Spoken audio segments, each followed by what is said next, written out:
नमस्कार, मैं doctor PM Tripathi, director वैद ICS Lucknow, भारतीय संविधान के 75 गौरवशाली वर्ष के इस महागाथा के तीसरे अंक में आपका बहुत स्वागत करता हूं।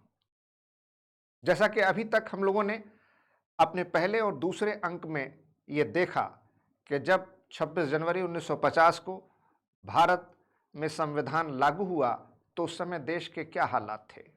भारत किस तरीके की सामाजिक, आर्थिक और राजनीतिक चुनौतियों से गुजर रहा था। हमारे सामने कई तरह के संकट थे।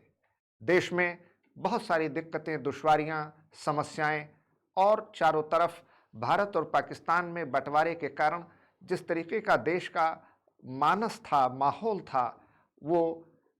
एक सांप्रदायिक हिंसा, तनाव, चारों तरफ कत्ल-गारत, खून-खराबा और पाकिस्तान और भारत के बंटवारे के कारण चारों तरफ देश में शरणार्थियों का हुजूम, भारत से पाकिस्तान, पाकिस्तान से भारत आने जाने वालों की लगातार संख्या बढ़ती जा रही थी। देश में राहत, बचाव, पुनर्वास, सुरक्षा के इंतजाम करने ज़रूरी थे और नागरिकता कैसे सिद्ध की जाए, नागरिकता की पहचान कैसे हो, जो अभी-अभी भारत और पाकिस्तान बनने के पहले सभी भारत के नागरिक थे, वो अब कुछ पाकिस्तान चले गए, कुछ पाकिस्तान से भारत आ गए, नागरिकता का संकट। दूसरी तरफ देश में भाषाई प्रांत आंदोलन शुरू हो चुके थे। जो हमारे आज के दक्षिण भारत के हिस्से हैं, वहाँ पर जनमानस इस प्रकार का आंदोलन शुरू कर चुका था कि अब जब नए राज्यों का गठन किया जा रहा है, तो फिर भाषा के आधार पर ये नए राज्य बनाए जाएँ। और भाषाई प्रांत आंदोलन के कारण जिस प्रकार की परिस्थितियाँ उपजीं, तो राज्य पुनर्गठन आयोग ने जो सिफारिशें की और उसके आधार पर 1 नवंबर 1956 नवंबर 1 1956 को हमारे देश में 14 नए राज्य और 6 संघ शासित क्षेत्र बनाए गए। इसके पहले हम लोगों ने देखा कि संविधान ने हमारे देश के वंचित, शोषित और पिछड़े वर्गों के लिए जो व्यवस्थाएं बनाई और उसके लिए संविधान का अनुच्छेद जो जोड़ा गया, जिसमें आरक्षण की व्यवस्था की गई। प्रथम संविधान संशोधन 1951 के द्वारा फर्स्ट कॉन्स्टिट्यूशनल अमेंडमेंट 1951 जो प्रोविजंस किए गए, उनके बारे में हम लोगों ने पढ़ा और फिर धीरे-धीरे किस तरीके से भारतीय संविधान के देखरेख में हमारा देश आगे बढ़ने लगा। हमारे देश में जो पहली चुनी हुई सरकार नेहरू जी की थी, उसने किस तरीके से आज़ादी के ठीक बाद एक ओलंपिक के बाद दुनिया का सबसे बड़ा खेल एशियाड का सफलतापूर्वक संचालन और समारोह का आयोजन किया। फिर पंचवर्षीय योजनाएं शुरू की, जिससे देश में सामाजिक आर्थिक विकास को एक तीव्र गति दी जा सके। 5 ईयर प्लान्स जब शुरू किए गए, तो उनका उद्देश्य था कि ग्रामीण क्षेत्रों में और अधोसंरचना के क्षेत्र में इंफ्रास्ट्रक्चर में डेवलपमेंट किया जाए। उसके बाद कम्युनिटी डेवलपमेंट प्रोग्राम्स की भी शुरुआत हुई और आईआईटीज़ और आईआईएम्स बनने का सिलसिला शुरू हुआ। भाभा एटॉमिक रिसर्च सेंटर की स्थापना हुई। देश धीरे धीरे धीरे अपने तरक्की के रास्ते पर आगे बढ़ने लगा और फिर 1962 में भारत चीन युद्ध हुआ। उस सदमे, उस पराजय और उस धोखे से जिस तरीके की परिस्थितियां उपजी, आखिरकार 1964 में नेहरू जी की मृत्यु हो गई और नेहरू जी की मृत्यु के बाद फिर श्री लाल बहादुर शास्त्री देश के प्रधानमंत्री बने और देश का प्रधानमंत्री की बागडोर संभालने के बाद कुछ ही समय बीता था। जो उस समय का दौर था, वो भारत में सूखे और अकाल जैसे हालात थे और तब भारत में डॉक्टर एम.एस. स्वामीनाथन और अमेरिकन एग्रीकल्चरल साइंटिस्ट, कृषि वैज्ञानिक नॉर्मन बोरलॉग ने मिलकर के किस तरीके से हरित क्रांति की और देश में अनाज के पैदावार को बढ़ाने में बहुत महत्वपूर्ण भूमिका निभाई। भारत धीरे-धीरे आगे बढ़ रहा था कि फिर 1965 में पाकिस्तान के साथ युद्ध हुआ और पाकिस्तान में युद्ध के बाद भारत ने पाकिस्तान को जो सबक सिखाया, उसके चलते शास्त्री जी और उस समय के पाकिस्तान के जो राष्ट्राध्यक्ष थे अयूब खान के बीच ये तय किया गया कि ताशकंद में जो पूर्व सोवियत संघ का हिस्सा हुआ करता था, वहाँ पर अंतर्राष्ट्रीय स्तर के सहयोग के लिए और भारत और पाकिस्तान में शांति वार्ता के लिए ताशकंद में दोनों की बैठक हुई और श्री लाल बहादुर शास्त्री ताशकंद की यात्रा पर गए, जहां पर 11 जनवरी 1966 11 जनवरी 1966 को ताशकंद में ही शास्त्री जी की बहुत ही रहस्यमय और दुखद परिस्थितियों में मृत्यु हो गई। जब शास्त्री जी की मृत्यु ताशकंद में 11 जनवरी 1966 11 जनवरी 1966 को हुई, तो उसके बाद फिर यह सवाल उठा कि अब भारत में प्रधानमंत्री का पद किसके पास जाएगा। उन दिनों जिस तरीके की कांग्रेस पार्टी का देश में एक छत्र शासन था, जिस तरीके की व्यवस्था थी, कांग्रेस में कुछ बड़े वरिष्ठ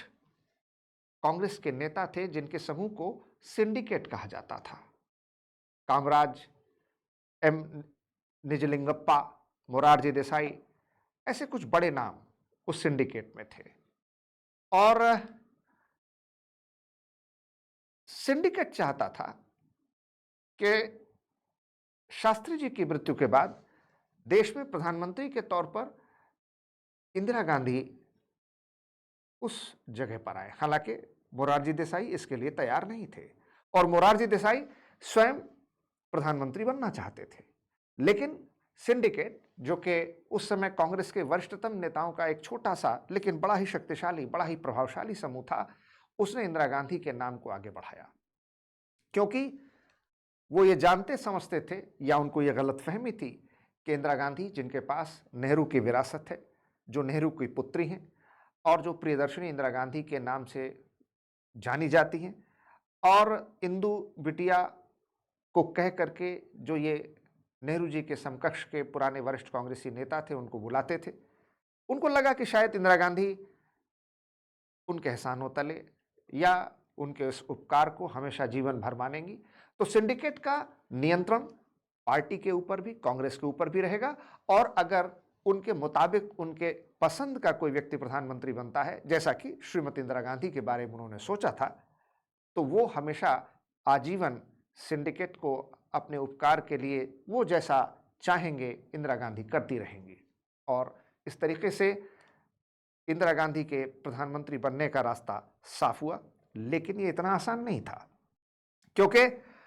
मोरारजी देसाई स्वयं प्रधानमंत्री बनना चाहते थे और इसलिए 19 जनवरी 1966 शास्त्री जी की मृत्यु के 8 दिन बाद मतदान हुआ, वोटिंग हुई। किसके बीच? इंदिरा गांधी और मोरारजी देसाई के बीच। और इंदिरा गांधी और मोरारजी देसाई के बीच ये जो चुनाव हुआ, उसमें श्रीमती इंदिरा गांधी को 355 वोट, 355 वोट, और मोरारजी देसाई को 169, 169 वोट मिले। और इस तरह से इंदिरा गांधी प्रधानमंत्री पद के लिए चुन ली गई। भारत के संविधान के लागू होने के बाद अब तक एकमात्र और पहली बार ऐसा देश में हुआ जब प्रधानमंत्री का चुनाव आपस में संसद के अंदर मतदान के द्वारा हुआ, वोटिंग के जरिए प्राइम मिनिस्टर चुना गया। और आखिरकार श्रीमती इंदिरा गांधी 24 जनवरी 1966 को प्रधानमंत्री बन गई। और यहां से इंदिरा गांधी के राजनीतिक उत्थान और राजनीतिक शिखर की ओर बढ़ने की एक बड़ी गौरव गाथा की शुरुआत होती है। अब जब इंदिरा गांधी प्राइम मिनिस्टर तो बन गई, लेकिन उनके अपने सहयोगी दल, उनके अपने सहयोगी जो साथी थे, जिसमें मोरारजी देसाई थे और तमाम दूसरे वरिष्ठ कांग्रेसी नेता थे, वो बहुत सहज नहीं थे। और इंदिरा गांधी के साथ उनके रिश्ते, स्वाभाविक सी बात है, जो उनके प्रधानमंत्री पद के समकक्ष दावेदार थे और प्रधानमंत्री के पद से वंचित रह गए थे, वो इंदिरा गांधी के साथ अपने रिश्तों को इतने सहजता के साथ कैसे स्वीकार करते और राजनीतिक व्यवस्था में सरकार और शासन कैसे चलाते। तो सरकार में साथ साथ होने के बावजूद दोनों में, इंदिरा गांधी और जो वरिष्ठ कांग्रेसी नेता थे, उन गुटों में, उन समूहों में एक खींचतान की स्थिति बनी हुई थी। सरकार बहुत सहज रूप से नहीं चल पा रही थी और 1962 में प्रधानमंत्री नेहरू के रहते हुए जो चुनाव हुए थे लोकसभा के, दूसरे चुनाव यानी कि 1952 में पहला चुनाव, 1957 में दूसरा चुनाव, 1962 में तीसरा चुनाव। जो ये तीसरा चुनाव हुआ था 1962 में लोकसभा का इलेक्शन, और इसके बाद अब 1967 में इलेक्शन लोकसभा का होना था और 1966 में इंदिरा गांधी प्राइम मिनिस्टर बन चुकी थी। ये पहली बार था जब देश में आजादी के बाद इस चौथे लोकसभा इलेक्शन में नेहरू जी नहीं थे। ये पहली बार था जबकि नेहरू जी की मौत हो चुकी थी और उनके मौत के लगभग 3 साल बाद अब लोकसभा का चुनाव सर पर खड़ा था। लेकिन नेहरू जी की मृत्यु के बाद 1966 में जब इंदिरा गांधी प्रधानमंत्री बन गई और उन्होंने चुनाव में मोरारजी देसाई को हरा करके प्रधानमंत्री का पद हासिल किया, तो उनके नेतृत्व में प्रधानमंत्रित्व में 1967 का इलेक्शन हुआ। 1967 के इलेक्शन में जो इंदिरा गांधी और वरिष्ठ कांग्रेसी नेता यानी सिंडिकेट के बीच की जो दूरियां थी या समन्वय की कमी थी या आपसी तालमेल का अभाव था, वो साफ साफ दिख रहा था। और 1967 के इलेक्शन में इंदिरा गांधी चुनाव जीतने में सफल हुई और फिर से सरकार बनाने में कामयाब रही। लेकिन उन्हें अपने वरिष्ठ सहयोगी के रूप में मोरारजी देसाई का साथ नहीं मिल रहा था, जो कि उनके वित्त मंत्री भी थे। और तब श्रीमती इंदिरा गांधी ने कुछ बड़े और कठोर फैसला लेने का निर्णय लिया और उसमें उन्होंने 14 बैंकों का राष्ट्रीयकरण करना, प्रिवी पर्स को समाप्त करना, राजा रजवाड़े इनसे जुड़े हुए अधिकारों को ख़त्म करना, ऐसे तमाम मुद्दे थे जिन पर बहुत समाजवादी सोच के साथ आगे बढ़ने का फैसला किया। लेकिन इसी बीच एक बड़ी दुखद घटना हुई और 3 मई 1969 3 मई 1969 को देश में उस समय जो राष्ट्रपति थे जाकिर हुसैन साहब, उनकी हृदय गति रुकने से निधन देहावसान हो गया, मौत हो गई। हार्ट अटैक के कारण डॉक्टर जाकिर हुसैन का कार्यकाल लगभग 2.5 से 3 साल के बीच रहा और उनकी जगह पर कार्यवाहक राष्ट्रपति के रूप में देश के पहले एक्टिंग प्रेसिडेंट ऑफ इंडिया वीवी गिरी बने। वीवी गिरी जो उस समय वाइस प्रेसिडेंट या उपराष्ट्रपति के पद पर थे। और इस तरीके से ये प्रक्रिया जब आगे बढ़ी तो 4th 5 ईयर प्लान के तहत श्रीमती इंदिरा गांधी ने 14 बैंकों के नेशनलाइजेशन का निर्णय किया। अब जब वीवी गिरी जो कि वाइस प्रेसिडेंट थे, उपराष्ट्रपति थे, और डॉक्टर जाकिर हुसैन की मृत्यु के बाद अब वो कार्यवाहक राष्ट्रपति के रूप में काम कर रहे थे, नए राष्ट्रपति के चुनाव के लिए कांग्रेस ने ऑफिशियली अपने आधिकारिक कैंडिडेट के तौर पर सिंडिकेट ने नीलम संजीवा रेड्डी का नाम घोषित किया। नीलम संजीवा रेड्डी कांग्रेस के ऑफिशियल आधिकारिक कैंडिडेट थे और कामराज सहित, निजलंगापा सहित कांग्रेस के ये वरिष्ठ नेता जिन्हें सिंडिकेट का समूह का सदस्य कहा जाता था, वो चाहते थे कि श्री नीलम संजीवा रेड्डी राष्ट्रपति बने। लेकिन श्रीमती इंदिरा गांधी जो कांग्रेस में ही थी, कांग्रेस की ही प्राइम मिनिस्टर भी थी, वो चाहती थी कि वीवी गिरी देश के राष्ट्रपति बने। और इस तरीके से उन्होंने कांग्रेस के पार्टी कैंडिडेट के रूप में नीलम संजीवा रेड्डी का खुलकर विरोध तो नहीं किया, लेकिन उन्होंने अंदर ही अंदर दरअसल अपने मनपसंद प्रत्याशी के रूप में श्री वीवी गिरी का समर्थन किया। श्री वीवी गिरी चूंकि कांग्रेस के कैंडिडेट के रूप में नीलम संजीवा रेड्डी की घोषणा की जा चुकी थी, तो उन्होंने इंडिपेंडेंट कैंडिडेट के रूप में, स्वतंत्र प्रत्याशी के रूप में राष्ट्रपति के पद के लिए पर्चा भरा और कार्यवाहक राष्ट्रपति के पद से त्यागपत्र दे दिया। यह भी भारतीय संविधान के अब तक के इतिहास में एकमात्र और पहली बार हुआ कि जब देश के chief justice of India justice Mohammad Hidayatullah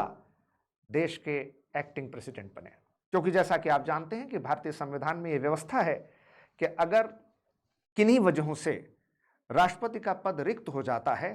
तो उनकी जगह पर वाइस प्रेसिडेंट, एक्टिंग प्रेसिडेंट नियुक्त होते हैं। और अगर एक्टिंग प्रेसिडेंट के रूप में वाइस प्रेसिडेंट अगर काम कर रहे हैं और किन्हीं वजहों से वो भी अपनी पोस्ट से रिजाइन करते हैं या उनकी पोस्ट रिक्त हो जाती है, जैसा कि इस बार हुआ, और वीवी गिरी ने राष्ट्रपति का चुनाव लड़ने के लिए एक्टिंग प्रेसिडेंट के पद से भी इस्तीफा दिया, तो फिर एक्टिंग प्रेसिडेंट के रूप में chief justice of India Mohammad Hidayatullah ने कमान संभाली। और इस तरीके से देश में जब राष्ट्रपति का चुनाव होने वाला था तो चुनाव के ठीक कुछ दिन पहले 15 अगस्त को लाल किले की प्राचीर से श्रीमती इंदिरा गांधी ने अपने संबोधन में देश को जब आह्वान किया, देश का संबोधन किया, तो सिंडिकेट को लगा कि शायद प्रधानमंत्री के रूप में ये इंदिरा गांधी का लाल किले से आखिरी भाषण होगा, क्योंकि इसके बाद उनके प्रधानमंत्री पद से जाने की विदाई की रूपरेखा सिंडिकेट तैयार कर चुका था। लेकिन चुनाव के ठीक एक दिन पहले श्रीमती इंदिरा गांधी ने अपनी अंतरात्मा के आवाज पर वोट देने की अपील की और इस तरीके से उन्होंने कांग्रेस के सांसदों और विधायकों को यह संदेश दिया कि वो कांग्रेस के ऑफिशियल कैंडिडेट नीलम संजीवा रेड्डी की जगह पर वीवी गिरी को मतदान करें। और फिर कांटे के इस चुनाव में आखिरकार वीवी गिरी सेकंड प्रेफरेंस वोट से चुनाव जीत गए। ऐसा भी देश में संविधान में अब तक और एकमात्र पहली बार हुआ जबकि देश का कोई राष्ट्रपति सेकंड प्रेफरेंस वोट यानी द्वितीय वरीयता के मत से चुना गया। और इस तरीके से प्रधानमंत्री के पद पर रहते हुए श्रीमती इंदिरा गांधी के विश्वास पात्र और सहयोगी के रूप में अब वीवी गिरी राष्ट्रपति बन चुके थे। अब जब वीवी गिरी राष्ट्रपति बन चुके थे तो यह फैसला लिया गया कि 18 जुलाई 1969 18 जुलाई 1969 को ऑर्डिनेंस पास करा करके 14 बैंकों के राष्ट्रीयकरण का फैसला लागू कर दिया जाए। हालांकि 2 ही दिन बाद संसद का सत्र शुरू होने वाला था, तो इस पर बड़ी बहस हुई, बड़ा विरोध हुआ कि जरूरत क्या है कि जब 2 दिन बाद पार्लियामेंट का सेशन शुरू हो रहा है तो फिर अचानक ऑर्डिनेंस लाने की क्या जरूरत है। लेकिन श्रीमती इंदिरा गांधी ये सख्त और स्पष्ट संदेश देना चाहती थी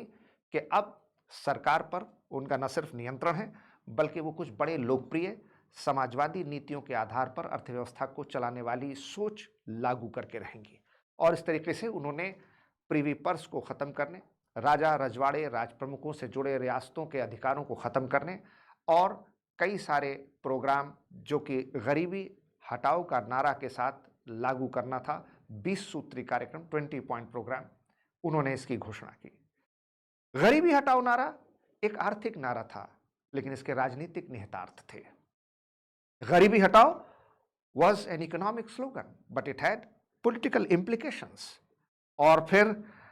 20 जुलाई को प्रेसिडेंट वीवी गिरी ने जब अपना टर्म कंप्लीट किया और वो अंतिम तौर पर राष्ट्रपति के तौर पर चुन लिए गए, अंतरात्मा की आवाज के आधार पर उनकी जीत हुई। 24 अगस्त 1969 को 24 अगस्त 1969 वीवी गिरी देश के राष्ट्रपति बन गए। अब इंदिरा गांधी ने उनके राष्ट्रपति के अध्यादेश के द्वारा, जैसा कि आपको पता है कि under article 123 of the constitution राष्ट्रपति को यह अधिकार है कि जब संसद का सत्र न चल रहा हो और देश को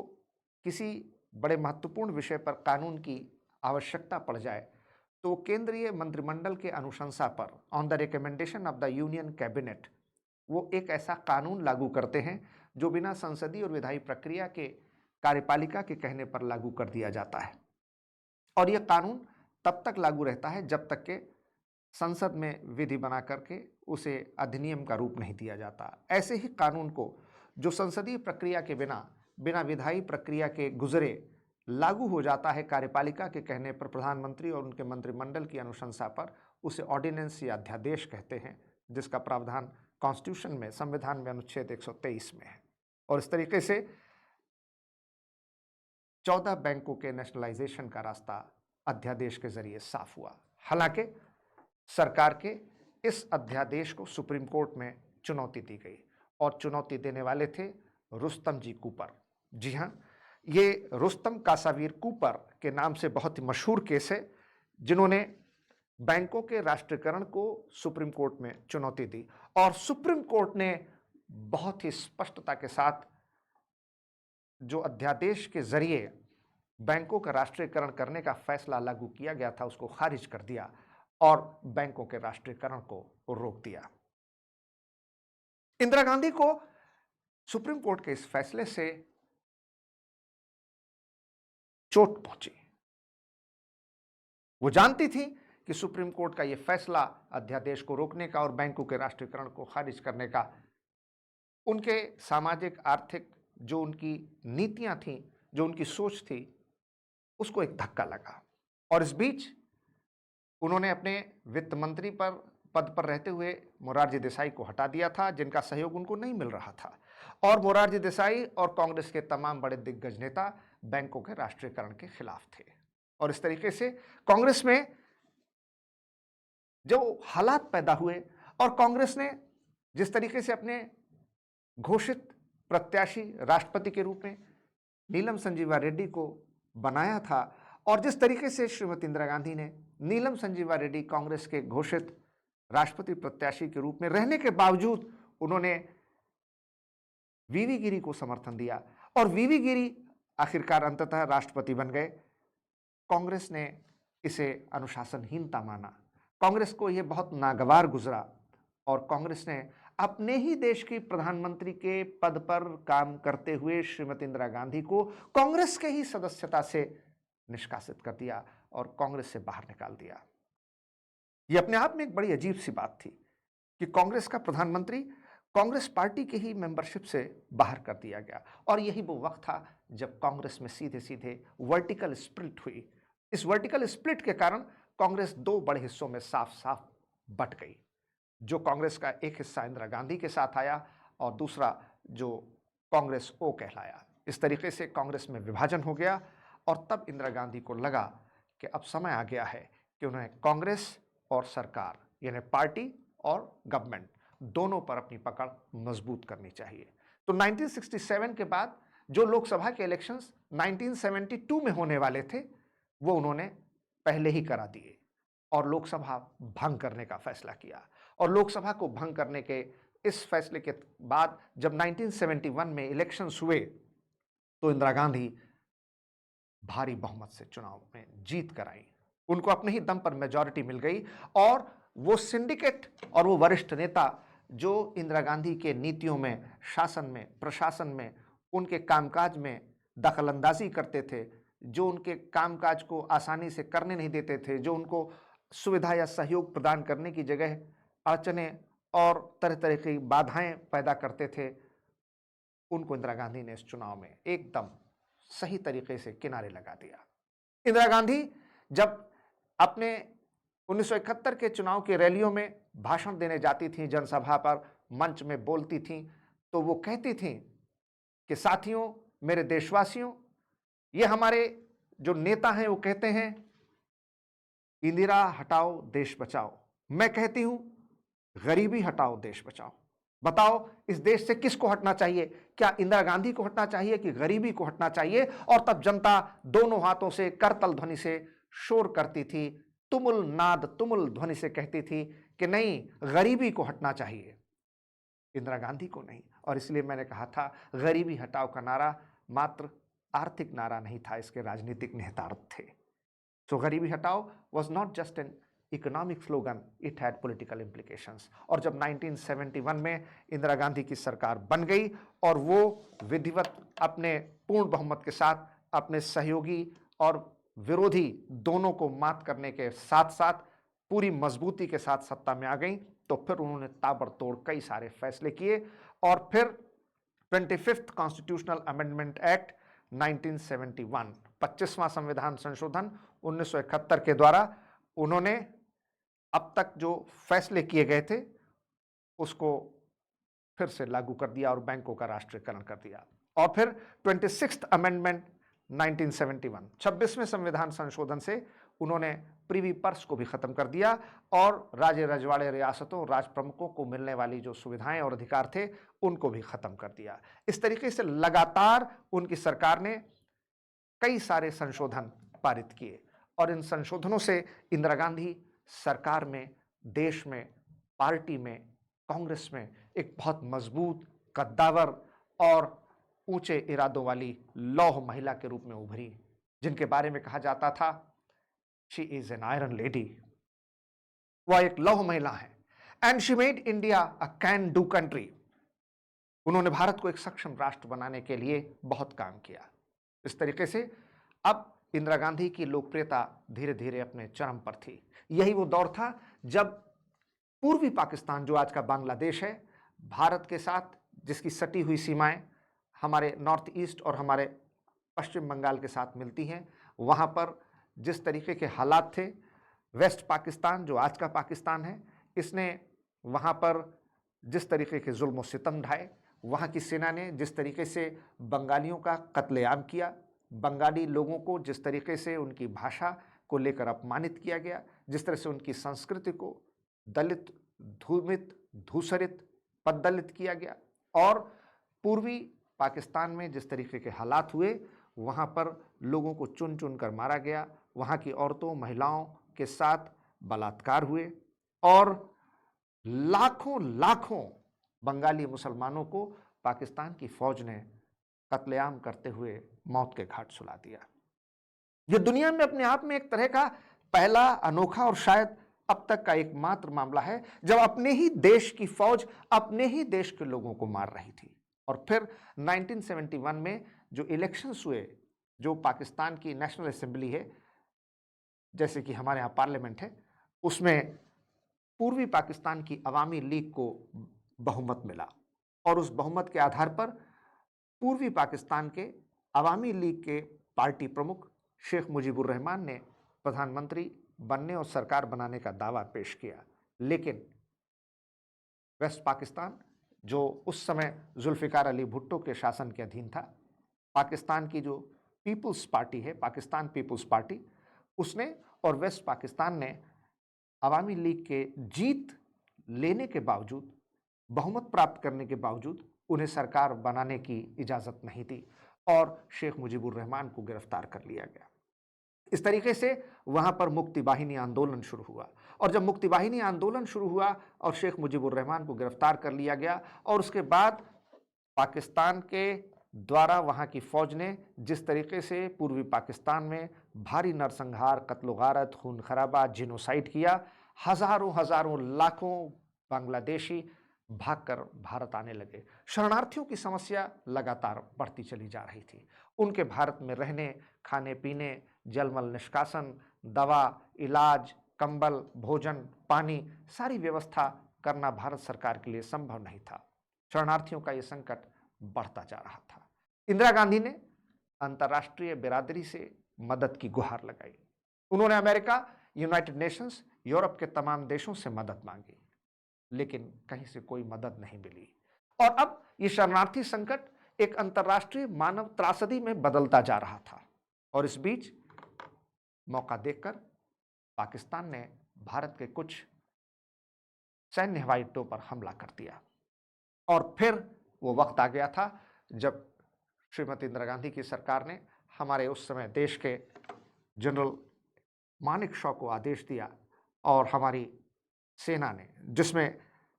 मैं समझता हूँ वो पहला थिएटर कमांड था जब भारत की सेनाएं, जिसमें एयरफोर्स, नेवल फोर्स और आर्मी, इंडियन आर्मी, यानी भारत की थल सेना, नौसेना और वायुसेना ने अद्भुत शौर्य और पराक्रम का प्रदर्शन किया और हमारी थल सेना ने तो झंडे गाड़ दिए और आखिरकार 16 दिसंबर 1971 को पूर्वी पाकिस्तान पर भारत का कब्जा हो गया और तब पाकिस्तान की फौज ने भारत के सामने हथियार डाल दिए। 90,000 से ज्यादा पाकिस्तानी सैनिकों ने जनरल नियाजी के साथ भारतीय सेना के सामने आत्मसमर्पण कर दिया। दुनिया के इतिहास में दुनिया के इतिहास में अब तक एकमात्र और पहला उदाहरण है जब 90,000 से ज्यादा किसी फौज ने, आर्म्ड मिलिट्री फोर्स ने किसी देश के सामने सरेंडर किया हो। जी हां, और पाकिस्तान की भारी शर्मनाक हार हुई, पराजय हुई, और इस सरेंडर के बाद पूर्वी पाकिस्तान एक नया मुल्क बांग्लादेश बना। इस तरीके से न सिर्फ राष्ट्रीय स्तर पर बल्कि अंतर्राष्ट्रीय स्तर पर इंदिरा गांधी की साख, इंदिरा गांधी का रुतबा, इंदिरा गांधी का कद देश और विदेश में अपने उरूज, अपने शिखर, अपने आसमान की बुलंदियों पर पहुंच गया। इंदिरा गांधी अब देश की सर्वोच्च, शक्तिशाली, सत्तावान नेता बन चुकी थी, और यहीं से दरअसल एक नई व्यवस्था, एक नई सोच जन्म लेने वाली थी। यही वो समय था जब 1974 में इंदिरा गांधी ने देश का पहला परमाणु पोखरण परीक्षण किया,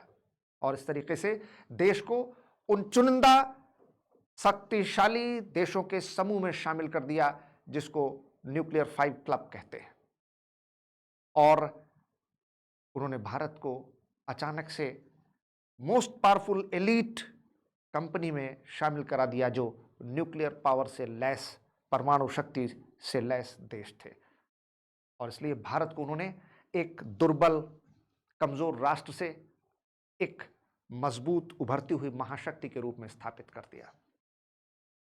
लेकिन कुछ गलतियां भी हुई, जैसे कि जब पाकिस्तान की फौज ने 90,000 से ज्यादा सैनिकों ने भारत के सामने आत्मसमर्पण किया, तो हमारे पास पूरा मौका था, पूरा अवसर था कि शिमला समझौते में जब हम सेना के मोर्चे पर, युद्ध के मोर्चे पर, जंग के मैदान में जो फतेह और जीत हासिल कर चुके थे, अब उसको राजनीतिक मोर्चे पर हमें एक नई कामयाबी की इबारत लिखनी थी, और हमें अपने हितों का ध्यान रखते हुए जो चाहते हम फैसला करवा सकने की स्थिति में थे। बावजूद इसके हमने कश्मीर के मुद्दे को अनसुलझा रहने दिया, और शिमला समझौते के तहत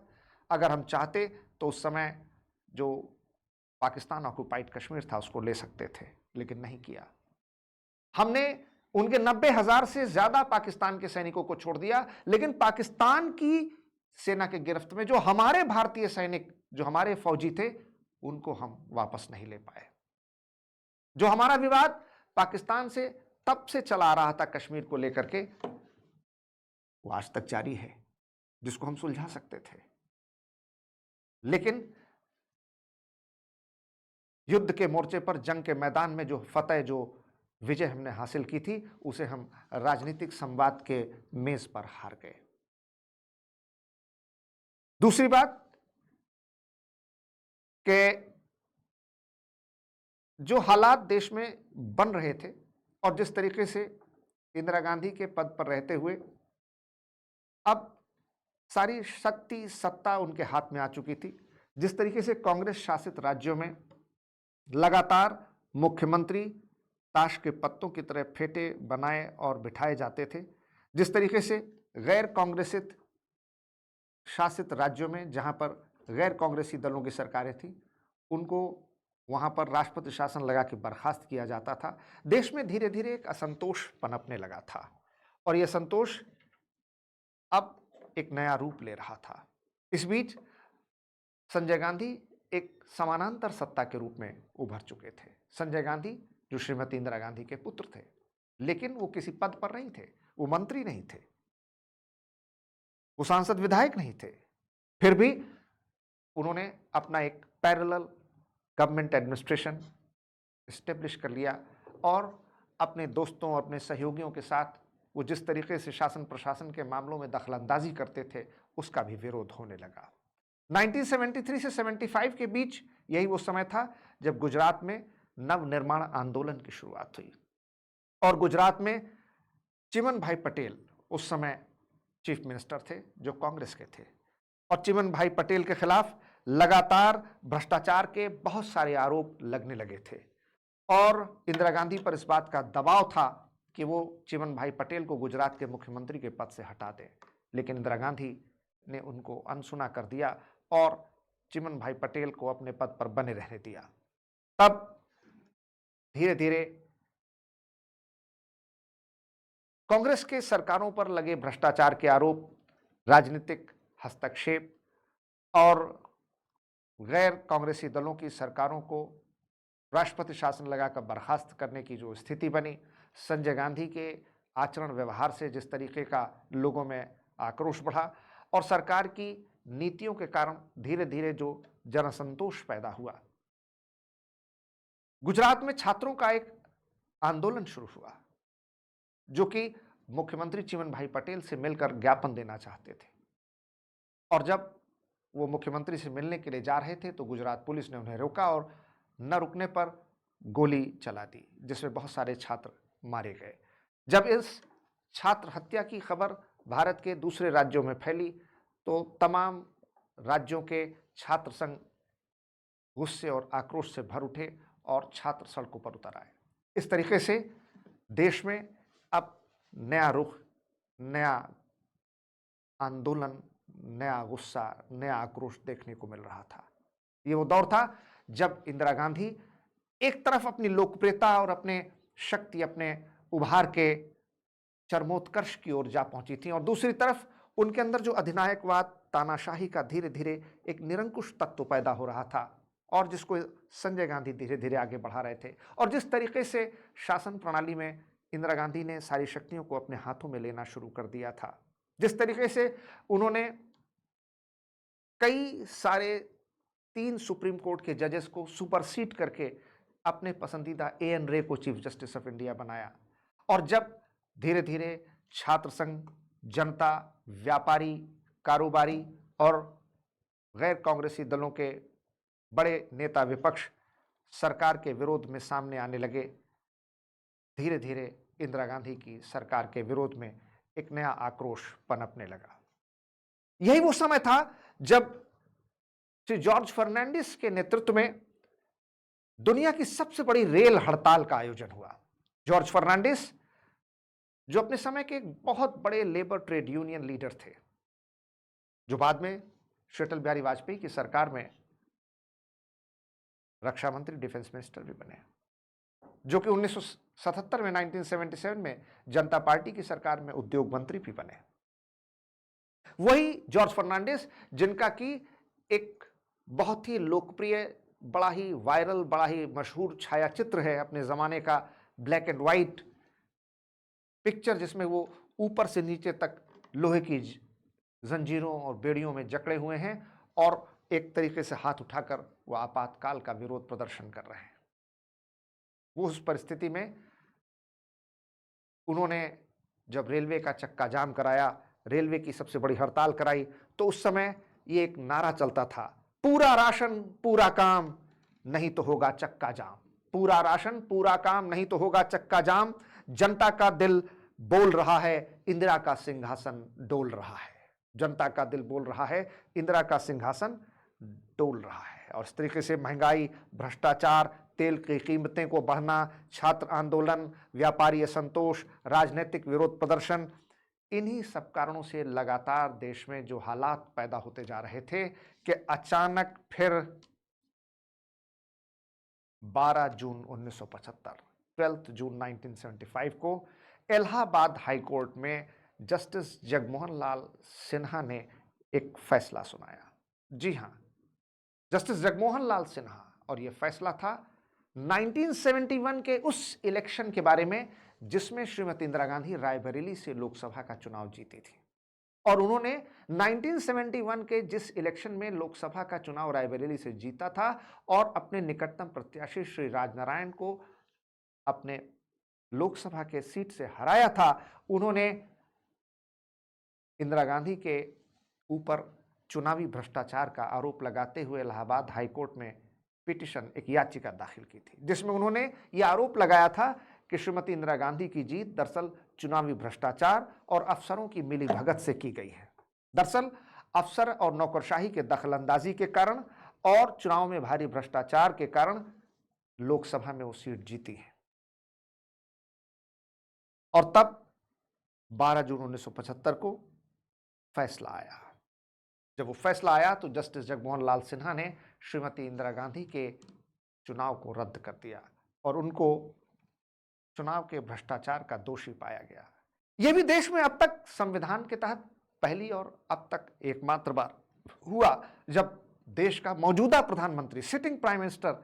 देश की किसी अदालत में इलाहाबाद हाई कोर्ट के सामने पेश हुआ और श्रीमती इंदिरा गांधी को जस्टिस जगमोहन लाल सिन्हा की अदालत ने चुनाव में कदाचार का दोषी पाया और इस तरीके से इंदिरा गांधी के चुनाव को रद्द करने की घोषणा कर दी। अब supreme court Shrimati Indira Gandhi Allahabad high court के इस फैसले के खिलाफ गई और वहां पर 24 जून 1975, 24 जून 1975 को वी.आर. कृष्णा अय्यर ने, जो उस समय चीफ जस्टिस थे और उस समय जो देश के बड़े लीगल ल्यूमिनरीज थे, बड़े विधि के ख्याति प्राप्त जानकार थे, उन सब ने मिलकर के ये मामला जब सुप्रीम कोर्ट के समक्ष उठाया तो सुप्रीम कोर्ट ने भी इलाहाबाद हाई कोर्ट के इस फैसले को बरकरार रखा और तब श्रीमती इंदिरा गांधी के पास कोई रास्ता नहीं था। बताते हैं कि उनके करीबी और सुप्रीम कोर्ट के बड़े अच्छे प्रैक्टिसिंग लॉयर और कांग्रेस के बड़े नेता और उस समय पश्चिम बंगाल के चीफ मिनिस्टर और श्रीमती इंदिरा गांधी के सहयोगी, संविधान के जानकार, सुप्रीम कोर्ट के एडवोकेट श्री सिद्धार्थ शंकर रे ने उनको ये सलाह दिया कि इंटरनल डिस्टर्बेंस, आंतरिक अशांति के आधार पर वो राष्ट्रीय आपात की घोषणा करने की सिफारिश कर सकती है। और इस तरीके से उस समय राष्ट्रपति डॉक्टर फखरुद्दीन अली अहमद ने 25 जून 1975 को आंतरिक अशांति, इंटरनल डिस्टर्बेंस के आधार पर नेशनल इमरजेंसी डिक्लेयर कर दी। याद रखिएगा कि नेशनल इमरजेंसी इसके पहले भी 1962 के भारत चीन युद्ध और उसके बाद 1965 में भारत पाक युद्ध के आधार पर लग चुकी थी। 1971 में भी भारत पाकिस्तान के युद्ध के आधार पर नेशनल इमरजेंसी लगी थी, लेकिन तब ये emergency, national emergency external aggression, बाह्य आक्रमण के आधार पर लगी थी। ये पहली बार था और भारतीय संविधान में अब तक एकमात्र और आखिरी बार जब इंटरनल डिस्टर्बेंस, आंतरिक अशांति के आधार पर देश में राष्ट्रीय आपात की घोषणा हुई। और ये वो दौर था जब संविधान को दरकिनार कर दिया गया। ये वो समय था जब लोकतांत्रिक अधिकार समाप्त कर दिए गए, जब देश में नागरिक स्वतंत्रता का हनन किया गया, मौलिक अधिकारों को स्थगित कर दिया गया। एडीएम जबलपुर वर्सेस शिवाकांत शुक्ला के मामले में जिस तरीके से सुप्रीम कोर्ट ने फैसला दिया और यह माना कि इमरजेंसी के हालात में, नेशनल इमरजेंसी, राष्ट्रीय आपात की स्थिति में न सिर्फ मौलिक अधिकारों को निलंबित किया जा सकता है, बल्कि अगर कोई व्यक्ति सुप्रीम कोर्ट, हाई कोर्ट जाना चाहे अपने मौलिक अधिकारों की सुरक्षा के लिए तो वो नहीं जा सकता। इस तरीके से ये एडीएम जबलपुर वर्सेस शिवाकांत शुक्ला भारतीय न्यायपालिका के इतिहास में एक ऐसा निर्णय है जिसने देश में मौलिक अधिकारों, संवैधानिक स्वतंत्रता, नागरिक अधिकार और लोकतांत्रिक व्यवस्था पर कड़ी चोट पहुंचाई। यही वो समय था जब राष्ट्रीय आपातकाल के समय श्रीमती इंदिरा गांधी के सरकार के द्वारा, जब पूरा विपक्ष या तो जेल में था या पुलिस और प्रशासन की नजरों से दूर था, संसद में 42वां संशोधन 1976, 42nd अमेंडमेंट 1976 पारित किया गया। 42nd अमेंडमेंट 1976 के जरिए संविधान में बहुत सारे संशोधन किए गए। इतने संशोधन कि लगभग पूरा संविधान आधे से ज्यादा बदल गया। इसलिए 42nd अमेंडमेंट को मिनी कॉन्स्टिट्यूशन ऑफ इंडिया भी कहते हैं, यानी कि संविधान का छोटा स्वरूप, लघु स्वरूप कहा जाता है। इसी संशोधन के जरिए भारत की प्रस्तावना में अब तक एकमात्र और पहली बार भारतीय संविधान के प्रस्तावना में in the preamble of the constitution for the first and the only time amendment, संशोधन किया गया और 3 शब्द हमारी प्रस्तावना में संविधान के अंतर्गत जोड़ दिए गए। वो शब्द थे सोशलिस्ट, सेकुलर, जी हां, समाजवादी और पंथनिरपेक्ष, जो हमारी प्रस्तावना के द्वितीय पंक्ति में, सेकंड लाइन में जोड़े गए और तीसरा शब्द था इंटेग्रिटी, अखंडता, जो कि संविधान की प्रस्तावना में सेकेंड लास्ट लाइन, अंतिम द्वितीय पंक्ति में जोड़ा गया और इस तरीके से हमारे संविधान की प्रस्तावना को बदल दिया गया। अब मौजूदा वक्त में इसी बात पर वाद विवाद है कि 26 जनवरी 1950 को जब संविधान लागू हुआ था तो हमारे मूल संविधान में दरअसल समाजवादी और पंथ निरपेक्ष शब्द तो थे ही नहीं। तो क्या 1976 में सोशलिस्ट और सेकुलर शब्द जब तक नहीं जुड़ा था उससे पहले क्या हम सेकुलर नहीं थे?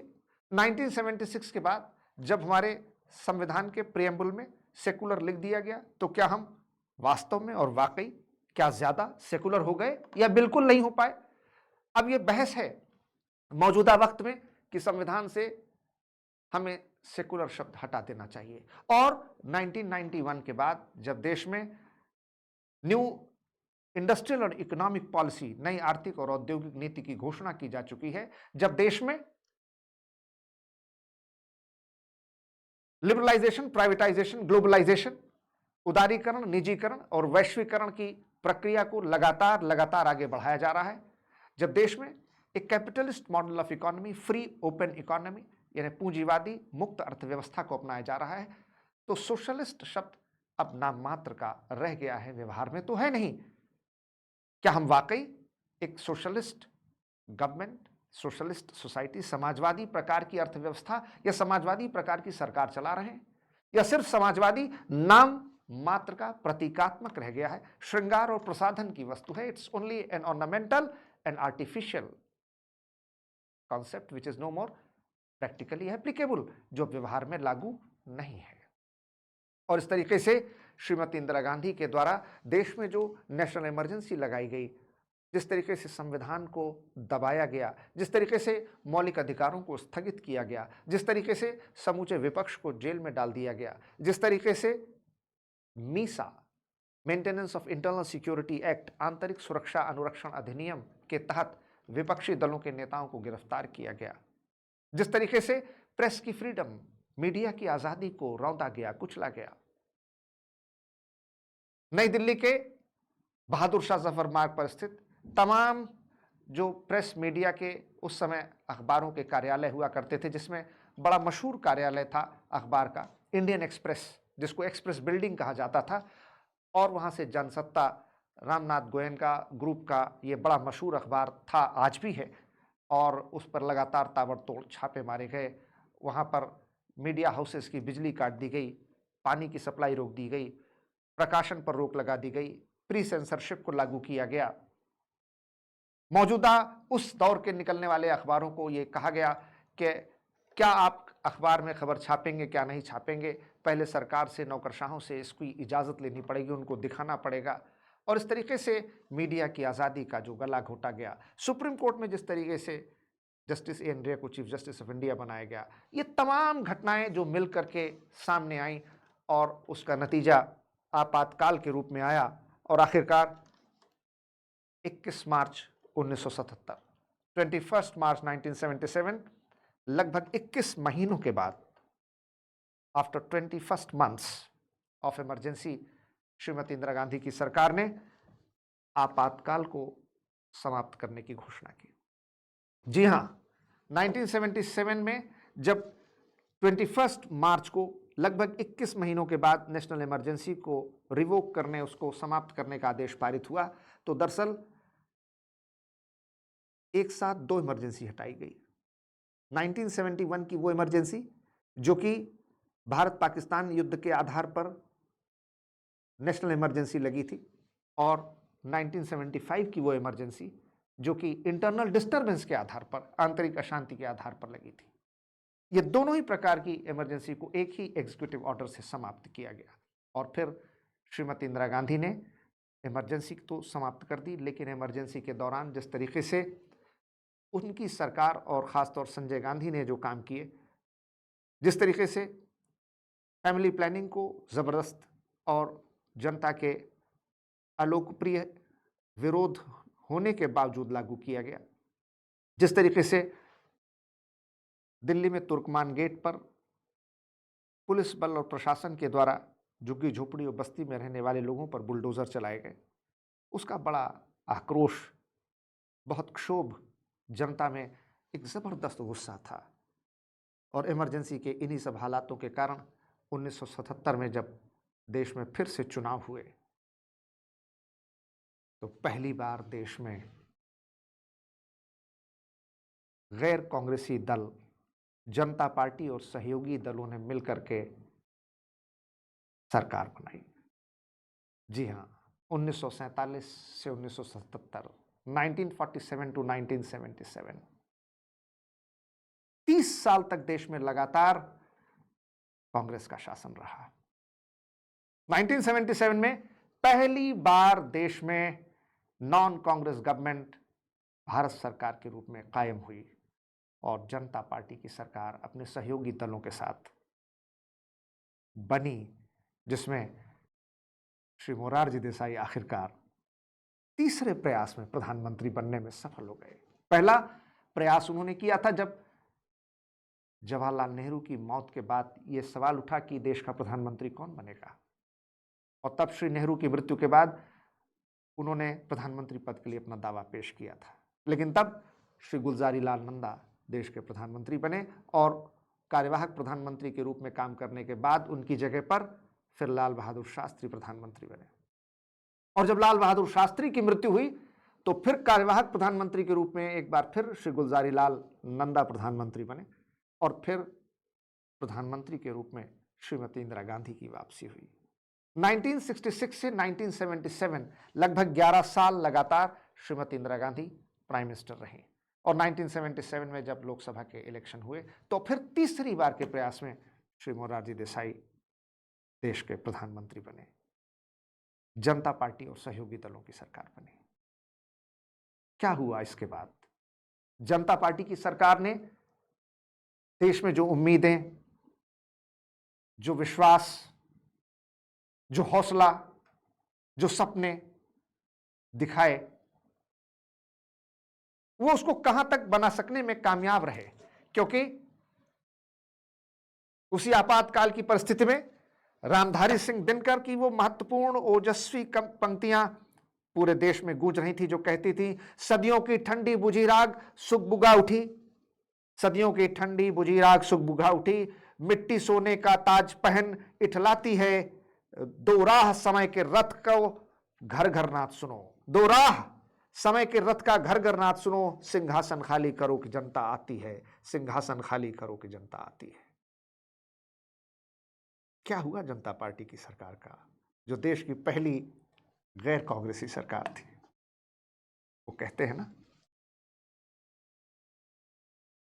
कि तुम ही तुम हो तो क्या तुम हो, हम ही हम हैं तो क्या हम हैं। देखते रहिए भारतीय संविधान के 75 गौरवशाली वर्ष। मिलते हैं अगले अंक में जनता पार्टी की सरकार और उसके आगे क्या हुआ। देखते रहिए हमारा न्यूज़ चैनल वैद ICS लखनऊ। शेयर कीजिए, लाइक कीजिए और सब्सक्राइब ज़रूर कीजिए और अपने कमेंट से हमें ज़रूर अपनी भावनाओं से परिचित कराइए। आपका सहयोग, आपका समर्थन, आपके 2 शब्द जो हमारे लिए उत्साह बढ़ाएंगे, तो हम इस तरीके के और वीडियोस आपके लिए बना पाने में कामयाब होंगे। आपका सहयोग, आपका साथ चाहिए। और who lives if India dies, who dies if India lives। Bharat है तो हम सब हैं। जय भारत, जय संविधान, जय हिंद, जय भारत, जय संविधान, जय हिंद।